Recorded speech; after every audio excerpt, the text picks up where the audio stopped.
Hello guys, Prabhas Raja Saab movie నుంచి treasure అయితే వచ్చింది భయ్య. ట్రేజర్ చూస్తున్నా చెప్పి లిటరల్లీ గూస్ బంప్స్ వస్తాయి. ఇకపోతే ప్రభాస్ లుక్స్ అయితే ట్రేజర్ లో చాలా డిఫరెంట్ గా ఉన్నాయి.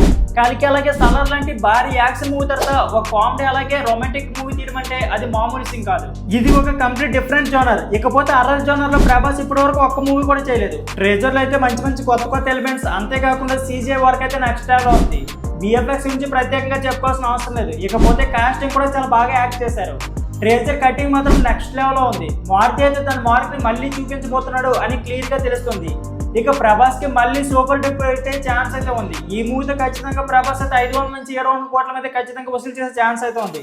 మీరు మరీ హైగా ఎక్స్పెక్ట్ చేయకండి, ఎందుకంటే ఇది ఒక డిఫరెంట్ జోనర్. సో ప్రభాస్ అయితే మనం ఖచ్చితంగా ఒక ప్రెస్ లుక్ లో చూడబోతున్నాం. కాకపోతే ప్రభాస్ ఈ టైంలో కలికి అలాగే సలార్ లాంటి ఒక భారీ హిట్ మూవీస్ తర్వాత ఇలాంటి ఒక డిఫరెంట్ జోనర్ ట్రై చేయడం అంటే ఇది సాహసం అని చెప్పుకోవచ్చు. నాకైతే ఈ సాహసం 100% వర్క్ అయ్యే ఛాన్స్ ఉంది అనిపిస్తుంది. బట్ మీకేమనిపిస్తుందో కామెంట్ బాక్స్ లో కామెంట్ చేయడం మర్చిపోకండి. సో ఖచ్చితంగా నేనైతే December 5 కోసం ఎగరికి వెయిట్ చేస్తున్నాను. సో మీలో ఎంతమంది వెయిట్ చేస్తున్నారో ఖచ్చితంగా సో మీ లైక్స్ లో చూపించండి. సో ఫ్రెండ్స్, వీడియో ఈ video please like, share and subscribe చేయండి. Thank you for watching.